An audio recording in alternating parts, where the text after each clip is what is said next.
bien. Et aujourd'hui, on se retrouve donc pour l'avant-match de cette finale de la Coupe de la Ligue. Voilà, demain, il y aura donc le Paris Saint-Germain et l'Olympique Lyonnais pour le tout dernier match de cette édition qui va s'arrêter pendant sûrement plusieurs années. Donc voilà les amis, donc l'Olympique Lyonnais, donc on va direct revenir à ça. L'Olympique Lyonnais qui donc voilà, qui attend ce titre depuis 8 ans, depuis 8 longues années. L'Olympique Lyonnais n'a pu remporter aucun titre majeur. Et l'Olympique Lyonnais pourrait enfin remporter la Coupe de la Ligue pour sa dernière édition contre le Paris Saint-Germain. Donc la dernière fois que l'OL avait remporté un titre, c'était en 2012. C'était en finale de Coupe de France contre le Quevilly-Rouen, une équipe amatrice. Donc voilà les amis, donc il faut absolument remporter ce titre pour un club comme l'OL. Voilà, ça ferait vraiment plaisir. Ça redorerait peut-être l'image du blason. Donc voilà les amis, je vais parler. Est-ce que l'OL peut-il vraiment le faire? Donc voilà les amis, donc le Paris Saint-Germain, on va un peu parler voilà, de ce qu'ils ont fait depuis le post-Covid rapidement. Ensuite, on passera direct au compo et à la tactique. Donc voilà les amis, donc le Paris Saint-Germain, donc qui a réalisé 4 matchs depuis ce post-Covid, 3 matchs amicaux et un match officiel. 3 matchs amicaux, une victoire 9-0 contre le Havre, une victoire 7-0 contre Westland et aussi une victoire 4-0 contre le Celtic. 4 gros matchs. Ils ont marqué 20 buts en 3 matchs, mais bon, comme je vous le dis, on ne peut pas juger une équipe sur des matchs amicaux. C'est la remise en forme contre des équipes faibles en face. Alors oui, le PSG était fort, mais les amis, il y aura 2 points faibles aujourd'hui pour le Paris Saint-Germain. Le premier point faible, c'est évidemment la blessure de Kylian Mbappé, hein, qui ne sera même pas présent face à l'Atalanta et qui ne sera pas présent pour une potentielle demi-finale de Ligue des Champions. Et le deuxième point faible, eh ben, c'est donc le match qui reste très amer contre Saint-Etienne. Ils ont réalisé un match vraiment très moyen contre Saint-Etienne et une équipe de l'OL voilà, qui a les crocs dans les dents et l'Olympique Lyonnais qui va donc voilà, et l'Olympique Lyonnais qui peut faire peur au PSG. Alors je vais vous dire pourquoi. Déjà d'une, parce que voilà, vu le match que le PSG a fait contre Saint-Etienne, le PSG qui a galéré à 10 contre 11, et ben on peut se dire que vu que l'Olympique Lyonnais c'est une équipe au-dessus et qui est à peu près, même si pour moi c'est un peu plus faible, mais pour moi l'Olympique Lyonnais a à peu près le niveau de l'Atalanta. Et du coup voilà, même si je pense pas que le PSG aura peur, mais si vous voyez ce que je veux dire, l'Olympique Lyonnais peut quand même faire peur, même si pour moi voilà l'OL ça reste quand même très très faible. Et donc l'Olympique Lyonnais qui a fait donc 6 matchs amicaux. Euh, donc, euh, donc ils ont fait 3 matchs amicaux normaux et 3 matchs dans le cadre du tournoi Veolia. Donc euh, le tout premier match, le 1er juillet, c'était contre une équipe de D6 suisse, une victoire 12-0. Mais bon voilà, ça c'est assez normal qu'ils gagnent, hein. D6 suisse déjà, affronter une équipe de première division suisse, c'est assez simple, mais une équipe de D6 suisse, franchement, voilà, donc, mais c'était quand même, voilà, assez satisfaisant offensivement. Ensuite, une victoire dans le cadre du tournoi Veolia sur le score de 1-0 contre Nice, grâce à un but de Hawar et une très belle prestation dans l'ensemble. Une équipe, un visage lyonnais assez satisfaisant, mais une équipe de Nice assez faible en face. Ensuite, un gros couac avec une défaite 2-0 contre les Glasgow de Rangers. Voilà, une défaite 2-0, alors qu'ils ont joué à 11 contre 10 pendant toute la deuxième période. Donc voilà, ça c'était assez alarmant. Et ensuite, contre les rivaux du Glasgow Rangers, une victoire sur le score une victoire sur le score de 2-1 contre le Celtic Glasgow, un visage beaucoup plus intéressant, mais une défense tout de même friable car ils ont pris un but sur l'une des seules occasions qu'ils ont concédées. Et ensuite, 2 autres matchs amicaux, un match amical contre 2 équipes belges, contre le Racing de Genk, qui a une victoire donc 3 buts à 2, avec une attaque assez satisfaisante, mais une défense avec 2 pénaltys encaissés et 2 pénaltys encaissés avec des fautes débiles dans la surface. Et ensuite, contre le Royal Antep, qui est égal à Anvers, une victoire 3 buts à 2 avec une grosse première période, mais une deuxième période catastrophique. Les défenseurs, encore une fois, trop passifs. Donc voilà pour moi, les amis, euh, le score, le résultat qu'il y aura au bout ne dépendra que de ces 2 équipes, ne dépendra que de la mentalité, que du jeu et que de la prestation globale. Pour moi, les amis, ces 2 équipes, le PSG peut nous sortir un gros match, comme l'OL peut nous sortir un match dégueulasse, comme ça peut être l'inverse. L'OL peut sortir un match de dingue et le PSG un match dégueulasse. Pour moi, les amis, les 2 équipes sont peuvent gagner le match, même si pour moi le favori reste le Paris Saint-Germain.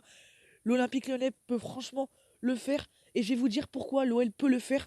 Donc on va passer au compo. On va commencer par la compo du PSG. Alors on sait de quoi est capable Thomas Tuchel, il peut nous faire des compos complètement farfelus comme ce fut le cas lors de la compo du match aller contre Dortmund. Mais les amis, le gros point faible, le gros handicap, c'est évidemment la blessure de Mbappé et, euh, aussi, je vais y revenir, mais Di Maria, à mon avis, il ne devrait pas être titulaire. Pourquoi? Pour moi, les amis, et même si, à mon avis, Thomas Tuchel, vu que voilà, des fois, ils peuvent faire des compositions farfelues, soit ça peut être en 4-4-2, soit ça peut être en 4-3-3. Et pour moi, les amis, c'est mieux que ça soit en 4-3-3 qu'en 4-4-2. Pourquoi? Parce qu'en 4-4-2, le PSG aura une équipe beaucoup plus offensive. Et du coup, le PSG, non seulement ne serait pas habitué pour l'Atalanta, mais en plus, le PSG pourrait se faire prendre en contre, comme ça aurait pu le faire contre Saint-Etienne. Déjà, contre Saint-Etienne, à 10 contre 11, il se venait prendre des occasions. Donc pour moi, les amis, dans le pire, au pire, le PSG fait une composition le PSG fait une composition en 4-3-3. Et ben, ça serait pour moi la meilleure compo pour les Parisiens. Pourquoi? Parce que ce serait la compo qui ressemblerait le plus. Pour moi, tu dois mettre exactement le 4-3-3, exactement la même compo demain que pour le match contre l'Atalanta. Parce que voilà, l'OL, c'est quand même un gros niveau de Ligue des Champions. Enfin, c'est quand même un niveau de Ligue des Champions qui joue aussi leur match contre la Juve. Même si voilà, c'était assez inquiétant pendant les matchs amicaux. Donc pour moi, les 4-3-3, alors qui en 4-3-3? Et bah exactement la compo que j'avais mis lors de ma dernière vidéo. Le lien de ma vidéo d'ailleurs que j'ai mis, enfin le lien de ma vidéo où je parle de la compo du PSG, comment battre l'Atalanta sur Mbappé. Et dans la description, vous avez 7 compos, je vous parlerai exactement tactiquement comment devra faire le PSG sans Mbappé, même si je vais vous redire la compo vite fait. Donc, au cas où Navas, t'as la défense avec Dagba, au cas où Kehrer n'est pas présent, Dagba ou Kehrer. Ensuite, en défense, tu auras donc Marquinhos, Thiago Silva, arrière latéral gauche, Kurzawa. Au milieu, tu auras donc les trois milieux, Gay, Sentinelle, Verratti, Paredes. Donc Verratti à gauche, Paredes à droite. Et tu auras donc le trio offensif, évidemment, Sarabia, Neymar et Icardi. Et pour l'Olympique Lyonnais, je vais vous donner ma compo. Pour moi, l'OL doit faire un 4-3-3. Pourquoi? Parce que 4-4-2, c'est trop offensif. Et quand tu vois, même si voilà, il n'y a pas Mbappé, et sûrement pas et sans doute pas Di Maria, mais pour moi, le PSG reste quand même au-dessus et a quand même des talents offensifs et un Verratti et un Gay et Paredes qui peuvent aussi poser beaucoup de problèmes offensivement. Donc pour moi, l'OL devra quand même avoir une compo tactique. Pour moi, le 4-3-3 serait la meilleure solution pour gêner le PSG.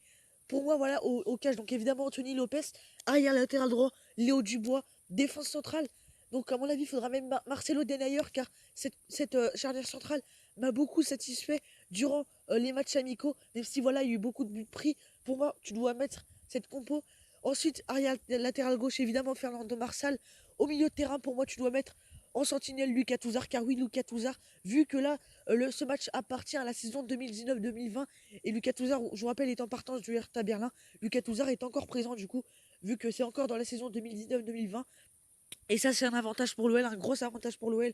Donc Lucas Touzard en sentinelle ensuite. Pour moi, milieu offensif, relayeur. Pour moi, t'as Bruno Guimaraes Bruno Guimaraes à droite et Oussema Aouar à gauche. Je vais vous expliquer. Pour moi, Bruno Guimaraes sera comme dans le 4-3-3 offensivement, mais défensivement, pour moi, Guimaraes sera un peu plus bas. Voilà, pour gêner le PSG défensivement sur le jeu placé, comme vous savez. Et comme je l'ai bien remarqué lors du match contre Saint-Etienne, le Paris Saint-Germain a des grosses difficultés sur le jeu placé. Contre Saint-Etienne, à 10 contre 11, ils avaient déjà eu énormément de mal à produire du jeu sur du jeu placé. C'était plutôt sur les contres que le PSG était satisfaisant. Donc pour moi, les amis, il faudra donc mettre ce milieu à 3 avec Lucas Touzard en vrai sentinelle, avec Bruno Guimaraes milieu droit relayeur et Oussem Aouar qui sera un peu plus à l'offensive. Mais pour moi, c'est parfait. Et ensuite, offensivement, tu auras donc un trio offensif avec Memphis Depay, attaquant gauche, Toko Ekambi, attaquant droit, et évidemment, en pointe, Moussa Dembélé. Pour moi, c'est la compo idéale. Pourquoi? Et bah tout simplement parce que je vais vous parler défensivement et offensivement. Déjà, je vais parler défensivement, les amis. Lorsque le PSG attaquera, il y aura oui les trois attaquants, c'est-à-dire Sarabia, Neymar et Icardi, mais il y aura aussi, évidemment, ça faut pas l'oublier, des Verratti et Paredes et aussi Gay qui poseront beaucoup de problèmes à l'attaque, pardon, à la défense lyonnaise. Et donc, ce qui fera que en plus des arrières latéraux, c'est-à-dire Colin Dagba et et Levin Kurzawa qui sûrement monteront haut lors des attaques, il faudra quand même de la défense. Et pour moi les amis, c'est parfait. Parce que oui, on aura donc les quatre défenseurs. C'est-à-dire, là je parle défensivement, on aura Dubois, Marcelo, Denayer et, et aussi Marcel. Mais il faudra aussi des milieux pour gêner. Et pour moi, les milieux, c'est-à-dire Touzard et Guimarães, défensivement, on sera plutôt dans une tactique assez défensive, c'est-à-dire 4-2-3-1, mais 4-2-3-1 plutôt défensif. C'est-à-dire que tu auras donc euh, défensivement Lucas Touza et Guimarães qui seront en vrai sentinelle, voilà, pour gêner vraiment Neymar qui repiquera comme on sait qu'il sait faire dans l'axe. Et lorsque Neymar fera des attaques à gauche, il faudra absolument que Léo Dubois vraiment soit solide et vraiment le gêne. Pour moi, voilà, les trois joueurs qui devront absolument gêner Neymar, c'est Léo Dubois, Guimarães et Lucas Touzard. Parce que voilà, Neymar piquera beaucoup dans l'axe. Et aussi, évidemment, lorsque Neymar débordera et passera Léo Dubois, il faudra évidemment Denayer ou Marcelo pour se jeter dessus. Enfin, se jeter dessus, évidemment, dans le bon sens du terme. Voilà, et ensuite, les amis, Oussem Aouar aura évidemment aussi un rôle défensif. Ça veut dire qu'il devra absolument gratter des ballons. C'est comme Toko Ekambi, comme il sait aussi bien le faire. Toko Ekambi, on sait très bien qu'il est très très bon dans la gestion de balles. Il récupère beaucoup de ballons, il casse des lignes, il apporte de la profondeur. Et ben voilà, les joueurs devront vraiment être présents. Pour moi, il n'y a que Depay et Dembélé qui seront dans le rôle de lorsque un joueur lyonnais, Guimarães, Touzard, Aouar, Toko Ekambi, enfin bref, récupère le ballon. Il faudra évidemment qu'il y ait quelqu'un devant pour donner le ballon dans la profondeur, pour qu'il y ait de l'attaque. Et pour moi, Depay et Dembélé seront dans ce rôle-là pour apporter donc dans les contre-attaques. Donc ensuite, offensivement, comment il faudra faire? Offensivement, les amis, il faudra absolument ne pas faire en mode équipe de Ligue 1, c'est-à-dire attaquer mais que en contre. Il faudra être intelligent sur le jeu placé. C'est-à-dire que lorsque l'OL sera dans le camp du PSG, ce qui sera assez rare, on va pas se le cacher, il faudra déjà que Guimarães que, soit plus haut que Lucas Touzard et apporte plus de profondeur, qui casse des lignes comme le fera Toko Ekambi. Et lui, Memphis Depay et Moussa Dembélé seront plutôt dans le rôle dans le rôle aussi d'être en profondeur. Et Depay, lui, récupérera beaucoup de ballons pour pourquoi pas frapper et créer le danger à gauche. Et aussi, enfin, Oussama Aouar, lui, va essayer d'apporter de la vitesse et aussi de donner des bons ballons dans la profondeur. Les ailiers, Léo Dubois et Fernando Marçal, même si on sait tous que Dubois est très bon, Fernando Marçal, pardon, est très bon défensivement, mais voilà, c'est pas son plus gros point fort. Offensivement, Fernando Marçal devra absolument gêner la flèche Sarabia et devra aussi des fois voilà, gratter sur le côté gauche. Mais Léo Dubois, vu qu'on sait tous qu'il est très bon de la tête, devra beaucoup déborder pour apporter le danger. Pour moi, ça devrait être une bataille demain soir. Il faudra absolument être sur les bouts. Il faudra être sur tous les ballons. Faudra voilà, se battre, avoir donc 11 guerriers sur le terrain pour pourquoi pas battre le PSG. Tout dépendra du mental du Paris Saint-Germain. Mais même si le PSG est bien, il faudra tout faire pour les gêner car on est vraiment capable de le faire. En tout cas, j'y crois les amis. J'espère que l'OL va le faire. Va enfin avoir un titre. Ce serait vraiment énorme. Et ça, pourquoi pas, ça va redorer le blason, ça va apporter de la confiance avant aussi le match contre la Juve.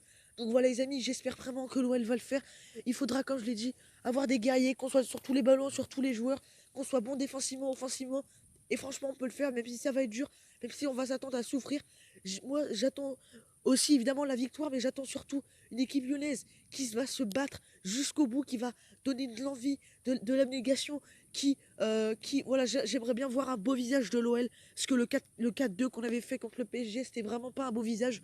On avait été bon que pendant 15 minutes, là je veux qu'on soit bon pendant tout le match, qu'on ne lâche rien, et franchement, je pense qu'on peut le faire, vu la prestation qu'a fait le PSG contre Saint-Etienne, même si, et en plus, voilà, il n'y a pas Mbappé, même si, attention, parce que le PSG a dû avoir une petite prise de conscience par rapport à son match contre Saint-Etienne, et aussi, même sans Mbappé, aura une bonne tactique. Pour moi, l'OL peut le faire. Il faut voilà, juste avoir des guerriers, ne pas faire de bourde défensivement, même si on sait tous que l'OL est très très bon et très très bon contre les gros et est capable de battre n'importe quelle équipe. Tout dépend de leur mental. Voilà les amis, donc c'est la fin de cet avant-match. J'espère qu'il vous aura plu.